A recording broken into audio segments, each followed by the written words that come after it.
Hello everyone, welcome है आपका इस वीडियो में। आज हम क्वेश्चन नंबर 26 सॉल्व करेंगे। ओके, ये हमारा अभी डेफिनेट इंटीग्रेशन चल रहा है। देखिए क्वेश्चन नंबर क्या, 2 a dx upon x 1 plus a log x। Okay, अब देखिए यहाँ पे हमें करना क्या होगा, यहाँ हमें सब्स्टिट्यूशन मेथड यूज़ करना है। तो हम क्या सब्स्टिट्यूट करेंगे, ये आपको क्वेश्चन देखते ही समझ में आ जाना चाहिए।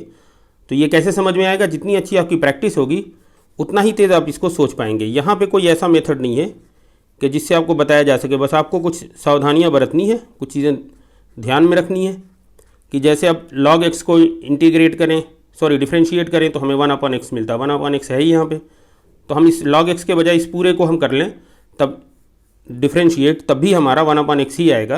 तो हम सिर्फ log x के बजाय इस पूरे पार्ट को हम क्या कर लेंगे, t कंसीडर कर लेंगे। दिस इम्प्लाइज दैट, बाकी ये आपको समझ में आ ही जाएगा कि a/x dx जो हमारा होगा वो dt बन जाएगा। नाउ इफ़ x की वैल्यू अगर 2 रख दें, दिस इम्प्लाइज दैट t की वैल्यू क्या होगी, 1 प्लस a log ऑफ 2। उसी तरह इफ़ x की वैल्यू अगर अपर लिमिट है जो 5 अगर हम रख दें, तो हमारा आंसर t की वैल्यू क्या होगी, a प्लस a, x की जगह पे क्या रखा आपने 5। ठीक है, तो ये हमारा देखिए काम हो गया यहाँ तक। अब आप देख लीजिए लोअर लिमिट हमारी क्या आई, 1 प्लस a log ऑफ 2, और अपर लिमिट हमारी क्या आई, 1 प्लस a log ऑफ 5। ये हमारी लोअर लिमिट, ये हमारी अपर लिमिट। a/x dx हमारा क्या बन गया, dt, और ये पूरी वैल्यू क्या है, t। तो फाइनल हमारा बन जाएगा 1/t dt। ओके, 1/t का क्या होता है, log t, सिंपल।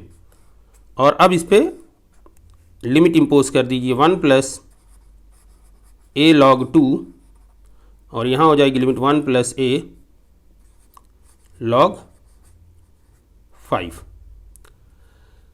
क्लियर है यहाँ तक। चलिए फिर अब इसको लिमिट बस रख देना है और कुछ नहीं करना है यहाँ पे। तो देखिए जो आपको लिमिट दिख रही है बस उसको रख दीजिए।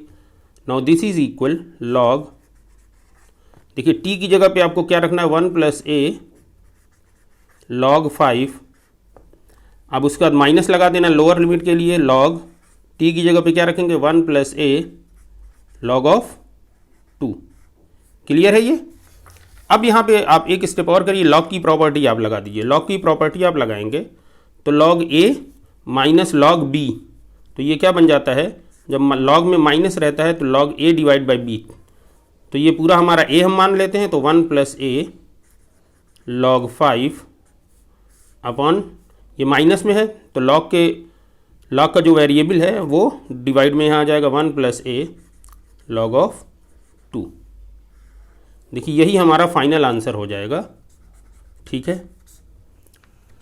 अच्छा डिस्क्रिप्शन आप लोग चेक कर लीजिएगा, ताकि इससे रिलेटेड प्रॉब्लम अगर है तो उसका लिंक आपको वहाँ मिल जाएगा, तो आप उसे भी देख लीजिएगा, ताकि आपको डिटेल में ये क्वेश्चन समझ में आ जाए कि इस तरह के सवाल कैसे किए जाते हैं। पहली बात आपको ये याद रखना है यहाँ पे कुछ फॉर्मूले, कि डिफ्रेंशिएशन जो होता है वो log x का क्या हो जाएगा, 1/x होता है। एक बात तो ये हो गई। दूसरी बात ये है, आपको इंटीग्रेशन 1/x dx ये क्या मिलता है, log x मिलता है। देखिए डिफरेंशिएशन और इंटीग्रेशन आपस में रिवर्स होते हैं। ठीक है, तीसरा आपको ये याद रखना है कि log m minus log n अगर है तो इसको हम लिख सकते हैं log m divide by n। ठीक है, तो ये 3 फार्मूले यहाँ पे हैं जो यूज़ हुए हैं। तो अगर ये 3 फार्मूले आपको आ रहे होंगे तो ये सवाल आसानी से आपको हल हो जाएगा। ठीक है, डिफरेंशिएशन किसी कांस्टेंट का 0 होता है। ठीक है, जैसे यहाँ पे 1 है तो 1 का डिफरेंशिएशन क्या होगा, 0। और वेरिएबल के साथ जो कोफिशिएंट होगा वो कोफिशिएंट इंडिपेंडेंट रहता है, तो वो एज इट इज़ रहेगा। ठीक है, मतलब अगर हमने यहाँ कह दिया a log x तो a अपना बाहर हो जाएगा, और log x को डिफरेंशिएट करेंगे तो a/x आ जाएगा। ठीक है जी, चलिए इसका बी पार्ट भी देख लेते हैं।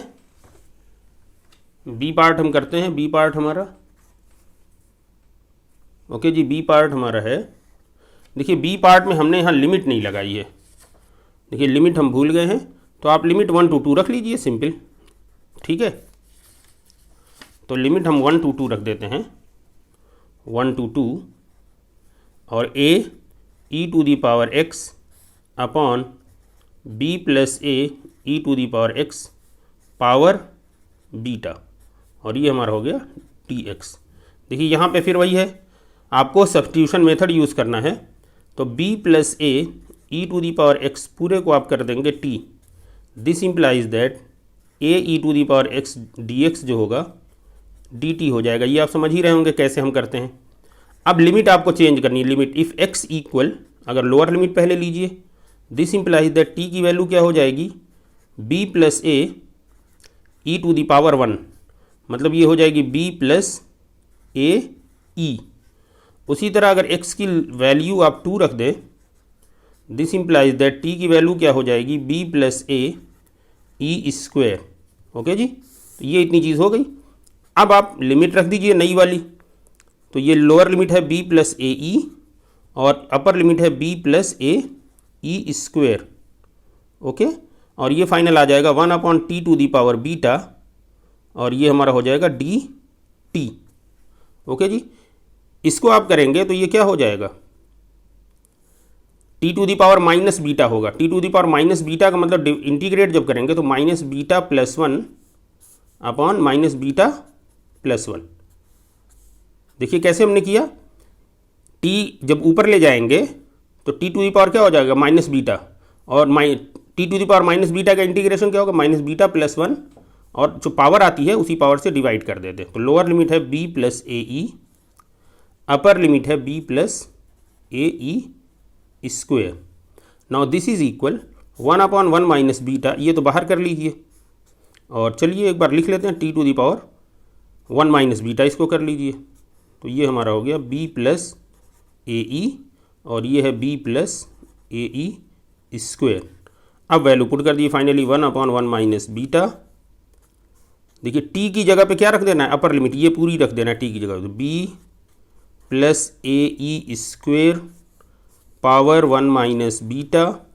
अब माइनस लगाएंगे, t की जगह पे ये वैल्यू रख देंगे b + a e पावर 1 - β।